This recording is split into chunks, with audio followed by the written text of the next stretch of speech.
So good day everyone and welcome to trading शिक्षा once again. तो I hope आप लोग सबकी भी ट्रेडिंग जर्नी काफ़ी अच्छी चल रही होगी।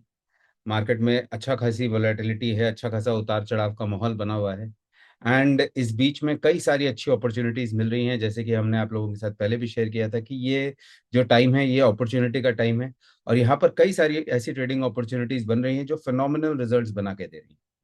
इस बार के हैंड होल्डिंग के इस बैच में हम लाइव ट्रेड्स शेयर कर रहे हैं। जब हम ट्रेड ले रहे हैं किसी स्टॉक में, इंडेक्स में कौन से लेवल पे, तो वो हम लाइव शेयर करते हैं। ड्यूरिंग द मार्केट भी शेयर करते हैं, एंट्री भी शेयर करते हैं, एग्जिट भी शेयर करते हैं। और बहुत अच्छे मूव्स इस दौरान में भी हमने कैप्चर किए। लास्ट वीक में भी कैप्चर किए, फिर चाहे इन्फोसिस में हो, ऑयल इंडिया में हो, कैनरा बैंक, हुंडई में हो, स्टेट बैंक ऑफ इंडिया में हमने पीछे किया, तो देवर फिनोमिनल मूव्स। कुछ चार्ट भी मैं अभी आपके साथ शेयर करूंगा। निफ्टी का भी आगे का मूव हम डिस्कस करेंगे इस छोटे वीडियो में। और आप हमारे जितने भी मेंटरशिप के मेंबर्स हैं और जितने भी और मेंबर और सब्सक्राइबर्स हैं, सबके लिए गुड न्यूज़ है जो कि मैं इस वीडियो में आपके साथ शेयर करने वाला हूँ। तो सबसे पहले चलते हैं और देखते हैं कि निफ्टी एंड का किस तरह से मूव बना और कुछ चार्ट्स को भी स्टडी करते हैं। तो मैं अपनी स्क्रीन यहाँ पर एक बार शेयर कर लेता हूँ।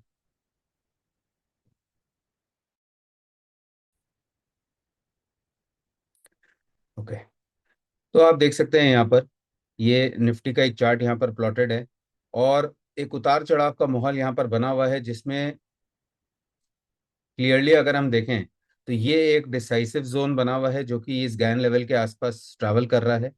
प्राइस ने एक बार जब इसको ब्रेक किया नीचे की तरफ तो यहाँ से एक फॉल आया, और जब ऊपर की तरफ से रिजेक्शन आया तो उसने भी एग्जैक्टली यहाँ पर सपोर्ट लिया और फिर यहाँ पर सपोर्ट लिया और ऊपर हमारे पीआरसी पे रेजिस्टेंस लिया। तो ये जो पूरा मूव था, इस पूरे मूव को इस वीक हमने कैप्चर भी किया और काफी अच्छे से इस साइकिल ने वर्क भी किया। जब यहाँ पर 25,406 वर्क कर रहा था तो हमने पहले अपडेट कर दिया था लास्ट संडे के सेशन में, और यहाँ से हमने जो टारगेट लिया था वो 25,800 से 26,000 का लिया था और एग्जैक्टली वही हमारा ये पीआरसी जोन था। एंड यहाँ पर उसको टच करके प्राइस वापस गिर गया और वापस गिरा तो एग्जैक्टली वही 25,406 पे आके बंद हुआ। कल के सेशन में भी 25,406 पे हमने सुबह मार्केट खुलने के पहले कमेंट्री में बताया था कि अपसाइड टारगेट जो है हमारा वो रहेगा 25,659। जो हमारे साथ हैंड होल्डिंग में जुड़े हैं वो जानते हैं, पिन पॉइंट एक लेवल दिया था ऊपर की तरफ एक्सट्रीम, एंड एग्जैक्टली उसी लेवल को टच करके मार्केट वापस आया, यानी कि प्रॉफिट बुकिंग एग्जैक्टली हमें वो 250 पॉइंट का मूव दिया मार्केट ने और फिर वो नीचे आके सेटल हो गया। तो काफी अच्छा मूव कैप्चर हुआ एंड हर एक चीज जो है इस बार हैंड होल्डिंग में हम पहले से डिस्कस कर रहे हैं। जैसे कि मैंने बताया इन्फोसिस, अब ये चार्ट इन्फोसिस का है, आप देख सकते हो यहाँ पर इन्फोसिस जो था वो ओवरसोल्ड टेरिटरी में था। अगर आप बड़े टाइम फ्रेम के चार्ट से देखेंगे तो यहाँ पर उसका एक DWM का जोन बना हुआ था और एग्जैक्टली ये 1280 के जोन पे हमने बाइंग ट्रिगर की थी एंड हमने जो पोजीशंस बनाई थी वो फर्स्ट आवर के ट्रेड में बनाई थी। एंड फर्स्ट आवर में प्राइस इसी लेवल के आसपास होवर कर रहा था, 1290 1310 के बीच में। और यहाँ से हमने जो टारगेट लिया था वो लास्ट टारगेट 1410 का लिया था और आप देख सकते हो पिन पॉइंट उसने यहाँ पर अपना टारगेट अचीव किया। तो 10% का मूव यहाँ पर भी कैप्चर हुआ। जो हमारे साथ जुड़े हैं वो जानते हैं कि मैं कोई भी स्टॉक में जब भी एंट्री लेता हूँ तो मैं उसी में लेता हूँ जिसमें मेरे को पता है कि पोटेंशियल जो है वो एटलीस्ट 10% का है और वो जल्द आने वाला है, क्योंकि हमको अपनी कैपिटल को रोटेट करना है एज ए ट्रेडर, तभी उसका हम ऑप्टिमम एडवांटेज ले सकते हैं। अब ये नेक्स्ट स्टॉक है, आप देख सकते हो स्क्रीन पे, ऑयल इंडिया। ऑयल इंडिया को शेयर किया गया था अभी मेरे ख्याल से 2 या 3 दिन पहले। एग्जैक्टली इस जोन पे हमने लिया था 450, 451, 452 पे, और यहाँ पर 485 पे मार्केट खुलने के पहले हमने मैसेज दे दिया था आप अपना एग्जिट प्लान कर सकते हो। तो यहाँ पर भी एक फिनोमिनल मूव कैप्चर हुआ और 2 ही दिन में कैप्चर हो गया। अब बात करते हैं कैनरा बैंक। बहुत अच्छा हमारे लेवल टू लेवल इसमें मूव देखने को मिला। जब प्राइस यहाँ पर आया था एग्जैक्टली इस जोन पे 140, 143, मैंने 3 पॉइंट की जोन दी थी कि इस जोन में आप बाय कर लेना, और आप देखो यहाँ से 154, तो एग्जैक्टली 10% का टारगेट इसने भी अचीव करके दिया एंड काफी जल्दी अचीव करके दिया ड्यूरिंग द वीक। तो इस तरह से कैपिटल को रोटेट किया। एंट्री मिलने जब प्राइस यहाँ आता है लाइव मार्केट में तब हम वहां पर हैंड होल्डिंग में अपडेट करते हैं, क्योंकि हम तब अपनी पोजीशन खुद बना रहे होते हैं। हुंडई में एक फ्लैट वेव चल रही थी, रीजन भी बताया मैंने मैसेज में कि क्यों यहाँ पर हमने ट्रेड लिया। यहाँ पर एक फ्लैट वेव चल रही थी, एक्यूमुलेशन दिख रहा था, और इस एक्यूमुलेशन के बाद यहाँ पर जब हमने पोजीशंस बनाई तो यहाँ पर हमारा लेवल था 2160 का, इसने यहाँ पर हाई बनाया 2360 का, लगभग 200 पॉइंट का मूव आया। और ये हमारा फाइनल टारगेट है, मैंने बताया भी है। अगर यहाँ पर आप निकल गए हैं तो बहुत अच्छा है, नहीं तो इस लेवल पे आपको मार्केट इजीली एग्जिट दे देगा, कोई चिंता की बात नहीं। इसमें भी एक ट्रेड बनता है अभी फिलहाल भी। State bank of India, again one of the phenomenal moves that we captured live market में, हमने अपडेट किया था 990 एंड 1000 के जोन पे हमने अपनी एंट्री बनाई थी। एंड वहां से आप देख सकते हो 1200 के आसपास 20% का मूव इसमें हमने कैप्चर किया। हर एक चीज जो थी वो लेवल टू लेवल कैप्चर की इसमें। जितनी भी लर्निंग, जितनी भी अंडरस्टैंडिंग हमने शेयर की है, वो सारी वही है जो हम आपके साथ अभी तक शेयर करते हैं, राइट। 3-4 साल पहले जो हमने एक मेंटरशिप सेशन किया था, वहां पर जो हमने लर्निंग्स शेयर की थी, उसके साथ जो हमने एडवांस लर्निंग 1 किए, एडवांस लर्निंग 2 किए, कुछ छोटे छोटे हमने कोर्सेज किए बीच बीच में, तो उसमें जितनी भी लर्निंग्स इम्प्रोवाइज होती गई, उन सबको इनकॉर्पोरेट करके आज हम उसको यूज करते हैं। होता क्या है, ओवर द इयर्स मार्केट अपने आप को इवॉल्व करता है, मार्केट में कई सारे परिवर्तन आते हैं, मार्केट अपने आप को अपडेट करता है। सिमिलरली हम भी टाइम टू टाइम अपनी नॉलेज को, अपने स्किल को अपडेट करते चले जाते हैं। तो इसी थॉट प्रोसेस को दिमाग में रखते हुए, और आप में से कई सारे लोगों की ऐसी रिक्वेस्ट भी आई हमारे पास लास्ट 6-8 महीने में कि सर एक कुछ इस तरह का करिए कि हम अपने स्किल को, हम अपने नॉलेज को अपडेट कर सकें और एक साथ कर सकें, ताकि हम उसको फिर ऑब्जेक्टिविटी के साथ इम्प्लीमेंट कर सकें। तो इसी चीज को ध्यान में रखते हुए हम आप लोगों के लिए एक कोर्स लेके आए हैं। एंड ये हमारे एग्जिस्टिंग मेंबर्स और सारे नए मेंबर्स के लिए वैलिड होगा। इस कोर्स का जो नाम है, इस कोर्स को हमने नाम दिया है रिफ्रेशर कोर्स। और इसको हमने बहुत इकोनॉमिकल रखा है। हमने ऐसे इसको प्राइस किया है कि हर एक के लिए ये एक रिवीजन सेशन हो, और साथ में आप अपने स्किल को अपडेट कर सको। बहुत सारी चीजें होती हैं जो ओवर द इयर्स हमने सीखी है, हम जानते हैं, लेकिन वो हम भूल गए हैं, हम उसको यूज नहीं कर पा रहे हैं, इम्प्लीमेंट नहीं कर पा रहे हैं, उसकी ऑब्जेक्टिविटी खो गई है। फिर चाहे वो ऑप्शन ट्रेडिंग में हो, चाहे वो प्राइस एनालिसिस में हो, टेक्निकल एनालिसिस में हो, वॉल्यूम एनालिसिस में हो, डेटा एनालिसिस में हो। तो ये जो रिफ्रेशर कोर्स होगा, इस रिफ्रेशर कोर्स में हम टेक्निकल एनालिसिस के एस्पेक्ट्स को डिस्कस करेंगे, हम करेंगे डेटा एनालिसिस को डिस्कस करेंगे, एफएनओ ट्रेडिंग को डिस्कस करेंगे, और ट्रेडिंग साइकोलॉजी पे एक सेशन करेंगे। टोटल इसमें 5 सेशंस होंगे, और ये सेशंस शुरू होंगे 8 मार्च से। जैसे कि आप देख सकते हो यहाँ पर जितने भी हमारे मेंटरशिप मेंबर्स हैं, जिन्होंने हमारा मेंटरशिप किया है, चाहे वो अभी से जो 3-4 साल पहले जब शुरू हुआ था वो बैच हो, या उसके बाद के सब्सिक्वेंट बैचेस में, अगर आपने मेंटरशिप सेशन को अटेंड किया था, तो आपके लिए ये प्राइस रहेगा। अगर आप हमारे मेंटरशिप मेंबर नहीं हो, लेकिन आपने हमारे कोई और सब्सक्रिप्शंस ले रखे हैं, या आप ने हमारा कोई और छोटा कोर्स अटेंड किया है ड्यूरिंग द टाइम, तो आपके लिए फिर ये प्राइस रहेगा। जो प्राइस हैं वो काफी डायनामिक हैं, काफी अट्रैक्टिव हैं, और हमने उसको ऐसा ही रखा है कि हर एक उसका बेनिफिट ले सके। आप अपने सर्कल में भी और लोगों को मोटिवेट कर सकते हो कि वो भी इसका बेनिफिट ले सकें, क्योंकि इसमें ये 5 सेशंस में हम उन सारी अंडरस्टैंडिंग्स को वापस से रिवाइज करेंगे with updates, with all the updates that has happened in the market, with all the updates that we have also added in our knowledge and skill। तो उन सारी चीजों को हम यहाँ पर इन 5 सेशन में करने की कोशिश करेंगे। इसमें 4 सेशन होंगे एजुकेशन पे, एक होगा आपके क्वेश्चन एंड आंसर का, जिसमें हर एक के सारे डाउट्स हम क्लियर करेंगे। तो जैसे कि टेक्निकल एनालिसिस पे एक सेशन रहेगा, जिसमें चार्ट्स को हम डिस्कस करेंगे, प्राइस एक्शन को डिस्कस करेंगे, प्राइस एनालिसिस, वॉल्यूम एनालिसिस, हर एक चीज जो हम चार्ट पे स्टडी करते हैं उसको हम डिस्कस करेंगे।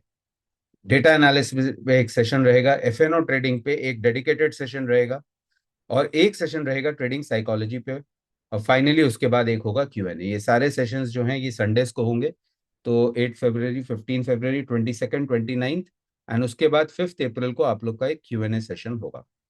जो रजिस्ट्रेशन प्राइजेस हैं, जो रजिस्ट्रेशन का प्रोसेस है, वो एक फॉर्म से होगा। उस फॉर्म का लिंक मैं इस वीडियो के डिस्क्रिप्शन में दे दूंगा। उसमें आप प्रॉपरली अपना ऑप्शन सेलेक्ट कर लीजिएगा कि आप मेंटरशिप के मेंबर हैं तो आप वैसे प्रोसीड करिएगा। अगर आप मेंटरशिप के मेंबर नहीं हैं तो आप दूसरे ऑप्शन से प्रोसीड कर सकते हैं। वहां पर आपको एक क्यूआर लिंक मिलेगा, उससे आप पेमेंट करके अपने स्क्रीनशॉट को अपडेट कर सकते हैं, तो आपका रजिस्ट्रेशन पक्का हो जाएगा। एक चीज यहाँ पर आपको समझने की जरूरत है कि ये जो प्राइजेस हैं ये बहुत अट्रैक्टिव हैं, एंड ये प्राइजेस जो हैं ये डायनेमिक प्राइजेस हैं, यानी कि जैसे जैसे रजिस्ट्रेशन आते जाएंगे ये प्राइजेस रिवाइज होते जाएंगे। तो जितनी जल्दी आप रजिस्टर करेंगे उतना आपको इस प्राइस का बेनिफिट मिलेगा। तो हमारे साथ एक एग्रेसिव टीम जुड़ी है जो हमारा मार्केटिंग और ये सब कर रही है, और हमारे लिए ये सब बेसिकली हैंडल कर रही है। So thank you to them also कि हम ऐसे इतने अट्रैक्टिव प्राइजेस में आपके लिए भी ये लेके आ पाए, और स्मूथली हमारे सारे ऑपरेशंस अब चल भी पा रहे। तो आई होप आप लोग इसका पूरा एडवांटेज लेंगे, ना ही सिर्फ आप बल्कि आपके फ्रेंड्स एंड फैमिली में जो भी आपके साथ हैं, क्योंकि इससे बेनिफिट सबका होगा। जितनी भी अंडरस्टैंडिंग एंड नॉलेज जो हमने पहले शेयर की थी वो, और उसके साथ उसमें अपडेट्स, हर एक चीज को हम यहाँ पर संक्षिप्त रूप में वापस रिवाइज करेंगे, ताकि जो चीजें आप भूल गए हो, आप इम्प्लीमेंट नहीं कर रहे हो, आपको पता है, उनको अब आप वापस से कर सको। तो as far as technical analysis, price action, data analysis and FnO trading is concern, ये हमारे तरफ से एक पैकेज है जिसमें पूरा रिफ्रेशर कोर्स हमने इसीलिए नाम दिया है, ताकि आपका वो पूरा रिव्यू हो जाए और आप अपने स्किल को पूरी तरह से रिवाइव कर सको। तो आई होप आप लोग इसका एडवांटेज लेंगे एंड आप लोग को ये बेनिफिशियल लगेगा गोइंग फॉरवर्ड। तो इसी थॉट के साथ मैं इस वीडियो को यहाँ पर एंड करता हूँ। अच्छा, एक काम और करता हूँ, थोड़ा सा निफ्टी का एक बार व्यू देख लेते हैं कि आगे किस तरह से दिख रहा है। तो निफ्टी का यहाँ पर अगर मैं चार्ट आपको दिखाऊं, तो अब आप यहाँ पर देखोगे, डे टाइम फ्रेम के चार्ट पे चलते हैं। डे टाइम फ्रेम के चार्ट में आप देखोगे, this is the peak here, जिस पे मार्केट दो तीन बार गया और बार बार रिजेक्शन लेके नीचे आ गया। जब भी ये ऊपर जा रहा है तो यहाँ पर जो मेन इंपॉर्टेंट सपोर्ट के जोन बन रहे हैं वो बन रहे हैं, ये बड़े टाइम फ्रेम से है, 25,115 और 24,775 के आसपास। अभी जो बड़ा बजट डे पे भी क्रैश आया, आप देख सकते हो एग्जैक्टली उसने यहाँ से उस लेवल को होल्ड किया, और जो बाउंस आया वो एग्जैक्टली प्रीवियस टॉप तक आया। तो नीडलेस टू से ये जो जोन है ये बहुत इंपॉर्टेंट जोन है। जब तक मार्केट इस जोन को किसी भी एक तरफ ब्रेक नहीं करता है, तब तक कोई बड़ा क्रैश नहीं आएगा, कोई बड़ा मूव किस नीचे की तरफ आपको नहीं आता हुआ दिखेगा। तो ये इसके लिए आपको निश्चिंत रहना है। अब बात करते हैं छोटे टाइम फ्रेम में ट्रेड किस जगह पे करना है, कहाँ पर ट्रेंड की डायरेक्शन का हमको पता चलेगा। तो उसके लिए आप एक क्या कर सकते हैं, जो हमारे साथ हैंड होल्डिंग में उनको पता है, उनको मैंने ये लेवल पहले भी दिए थे। तो ये एक जोन है 25,250 से लेकर 950 का। जब तक ये जोन नहीं टूटता है, market is buying on dips. जब जब बाजार गिरे हमको बाय करना है, जैसे कि अभी वापस 406 पे मौका मिला तो हमने बाय किया, यहाँ 406 पे मौका मिला हमने बाय किया। क्यों? क्योंकि ट्रेंड इंटैक्ट है जब तक ये जोन इंटैक्ट है। ऊपर की तरफ अब यहाँ पर जाएगा या नहीं जाएगा, या साइडवेज ही रहेगा इस जोन में। तो जब तक ये जोन ऊपर की तरफ इंटैक्ट है तब तक ये ऊपर भी नहीं जाएगा। यानी कि ये एक ब्रॉड जोन बन के आ रही है, जिसमें नीचे 25,250 और ऊपर में 25,970, ये इमीडिएट जोन है एक बाजार की। इस जोन में आपको ऊपर नीचे का मूव होता हुआ दिखेगा। इसमें अगर हमें इस जोन के ऊपर ब्रेकआउट मिलता है, यानी कि 26,133 और नीचे में 24,950, तब जाके एक ट्रेंडिंग मूव ऊपर या नीचे की तरफ बनेगा। तो इसको आप यूज कर सकते हैं गोइंग फॉरवर्ड फॉर निफ्टी। बहुत इंटरेस्टिंग टाइम्स है, आप देख ही रहे हैं क्या डेवलपमेंट हुई है ओवर द वीकेंड। जो सुप्रीम कोर्ट है उन्होंने टैरिफ के सिस्टम को ही एबॉलिश कर दिया, उन्होंने कहा कि ये बिल्कुल गलत है, इसको ऐसे इम्पोज नहीं किया जा सकता है। बट ट्रम्प है, उन्होंने दूसरे एंड से 10% का ग्लोबल टैरिफ लगा दिया।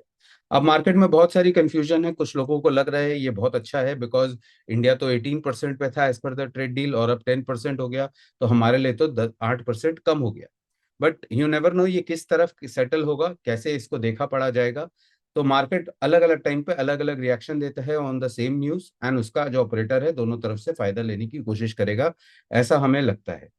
कैसे हो सकता है कि trade deal is something different and tariff is something different. So it may be a 18% plus an additional global tariff of 10% that will take it to 19.8, rather than what the street is expecting कि वो 18 की जगह 10 होगा। So we never know, again हो सकता है वो 10 हो, और 10 हो तो बहुत अच्छा है। But it is only for 150 days, उसके बाद फिर क्या होगा वो आगे देखा जाएगा। But nevertheless we need not go into all the speculation, because इस पे ना किसी का कंट्रोल है, ना इससे हमको कुछ फायदा होने वाला है। तो हमारे कंट्रोल में क्या है, हमारी नॉलेज है, हमारा अपनी स्टडी है, अपनी स्किल है, जिसको यूज करके हम मार्केट में प्राइस के साथ नेगोशिएट करते हैं और अच्छी अपॉर्चुनिटीज फाइंड करने की कोशिश करते हैं। जैसे निफ्टी में Infosys, oil India, Canara bank, Hyundai मैंने अभी आपके साथ शेयर किया। इसी तरह से हमने कुछ और स्टॉक्स भी शेयर फाइंड आउट किए हैं जो हम आगे गोइंग फॉरवर्ड शेयर करेंगे। तो बने रहिए, एंड आई होप आप लोगों को ये हमारा एफर्ट अच्छा लगेगा जो रिफ्रेशर कोर्स हम आपके लिए लेके आए हैं। एंड मिलेंगे आपके साथ फिर 8 मार्च में, जब हम शुरू करेंगे हमारा ये रिफ्रेशर कोर्स।